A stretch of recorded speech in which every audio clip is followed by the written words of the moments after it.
হচ্ছে ত্রিভুজ এবিসি এর এবি আর এসি 6 সেন্টিমিটার। আর এখানে যে ত্রিভুজ এবিসি এর বাইরে মধ্যে সেন্টারটা থাকবে না, তার বাইরে থাকবে। এখানে এখন আমরা কি করবো, এ থেকে বিসি এর উপরে একটা লম্ব টানবো। এ থেকে বিসি এর উপর লম্ব এডি। এডি যেহেতু এটা সমবাহু ত্রিভুজ, সরি এটা সমদ্বিবাহু ত্রিভুজ, তাই এই যে লম্বটা, সেই লম্বটা এটার মধ্যমা। তাহলে যদি মধ্যমা হয় তাহলে এখানে ডিটা কি হবে, মধ্যবিন্দু হবে। বিসি এর মধ্যবিন্দু ডি। ত্রিভুজ এ বি সি সমদ্বিবাহু ত্রিভুজ, অতএব মধ্যমা সমান এডি। অতএব ডি বিসি এর মধ্যবিন্দু।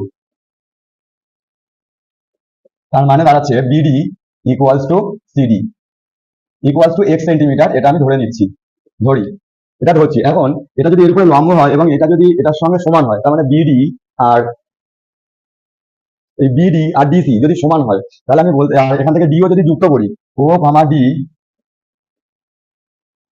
যুক্ত করলাম, ওডি যদি যুক্ত করি, তাহলে ওডিটাও আমার বিসি এর উপরে লম্ব হবে। উপপাদ্য থেকে পাই যে এটার উপরে যদি লম্ব হয় তাহলে সমদ্বিখণ্ডিত করবে, আবার সমদ্বিখণ্ডিত করলে কি হবে, লম্ব হবে। তাহলে এইটাও আমার কি হবে, পারপেন্ডিকুলার হবে। তার মানে এ ডি এ ও একটি মাত্র সরলরেখা, একটি সরলরেখা। তাহলে এখান থেকে এ ও সমান ব্যাসার্ধ। ব্যাসার্ধ কত বলেছে, ব্যাসার্ধ বলেছে কত, 5 সেন্টিমিটার। ব্যাসার্ধ কত, 5 সেন্টিমিটার। ব্যাসার্ধ তার মানে কত, এ ও ইকুয়ালস টু কত, 5 সেন্টিমিটার। এটা 5 সেন্টিমিটার, এটা 5 সেন্টিমিটার। তাহলে এটা সমদ্বিবাহু ত্রিভুজ, সমদ্বিবাহু ত্রিভুজ। আর এটা আমার কত বলেছে, 6 সেন্টিমিটার। এখন যদি সমদ্বিবাহু ত্রিভুজ হয়, আমি সমদ্বিবাহু ত্রিভুজটাকেও বিষমবাহু ত্রিভুজের ফর্মুলাতে ফেলতে পারি। তাহলে এখানে বিষমবাহু ত্রিভুজ আমি এটাকে মনে করছি বিষমবাহু ত্রিভুজ। তাহলে এটাও আমার কত হচ্ছে, 5 সেন্টিমিটার হচ্ছে। তাহলে পরিসীমা কত হবে, ত্রিভুজ এ ও সি এর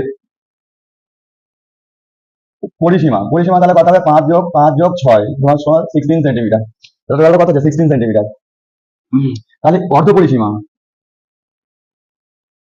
অর্ধ পরিসীমা কত হবে, 16/2 ইকুয়ালস টু কত, 8 সেন্টিমিটার। তাহলে ক্ষেত্রফল কত হবে, √/s into s minus a into s minus b into s minus c. ব্রহ্মগুপ্তের সূত্র বইতে আছে, ব্রহ্মগুপ্তের সূত্র ফেলে আমরা যদি এটাকে ফেলে দিই, তাহলে এখান থেকে আমি ক্ষেত্রফল পেয়ে যাবো। তাহলে কত হবে, 8 into 8 minus 5 into 8 minus 5 into 8 minus 5। তাহলে এখানে দাঁড়াবে 8 ইন্টু, এখানে কত 3,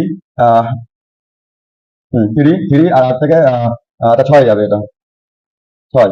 তাহলে ইন্টু হচ্ছে এখান থেকে দাঁড়াবে 2। তাহলে এখান থেকে যদি আমি রুট করি, তাহলে কত হবে, 2 3 এর জন্য একটা 3 আর 8 2 16, 16 রুট করলে কত, 4। আর 3 আর 4 কত হবে, 12 সেন্টিমিটার। এবার এটাকে যদি আমি ভাবি ভূমি, এটা তো এর উপরে পারপেন্ডিকুলার, তাহলে এটা এর উপরে লম্ব, এইটা অর্থাৎ সিডি, সিডি এও এর উপরে লম্ব, আবার আবার সিডি লম্ব এও। তাহলে হাফ ইন্টু লম্ব ইন্টু ভূমি ইকুয়ালস টু আমরা জানি ক্ষেত্রফল। তাহলে হাফ ইন্টু লম্ব, এখানে লম্বটা আমি কি হচ্ছে, CD. But CD equals to, আমরা BD equals to CD equals to x centimetre ধরে নিয়েছিলাম। তাহলে এখান থেকে আমি লম্ব কত হচ্ছে এক্স, আর ভূমি এখানে কত, ভূমি হচ্ছে এও, ভূমি হচ্ছে এও। এও কত বেরিয়েছে, 5 সেন্টিমিটার। এও 5 সেন্টিমিটার, এই যে ব্যাসার্ধ এও 5 সেন্টিমিটার। তাহলে এখানে 5 আর ওখানে কত বেরিয়েছে, 12। তাহলে এক্স ইকুয়ালস টু কত হবে, 12 ইন্টু 2/5। তাহলে 24/5, 24/5 যদি যায় 5 4 আর 4.8। তাহলে এক্স এর ভ্যালু কত বেরোচ্ছে, 4.8। এক্স এর ভ্যালু যদি 4.8 বেরোয়, তাহলে এখান থেকে আমরা জানি বিডি আর সিডি দুটো সমান। তাহলে বিডি আর সিডি যদি সমান হয়, তাহলে বিসি কত হবে, সিডি এর ডবল হবে। তাহলে এখান থেকে আমি বলতে পারি যে BC equals to twice of CD equals to 4.8 into 2 equals to 16 আর হচ্ছে 9.6 সেন্টিমিটার। অ্যান্সার। এই অঙ্কটা সাধারণত এক্সামে আসে না, শুধু জাস্ট জেনে রাখার জন্য আমরা করিয়ে রাখা।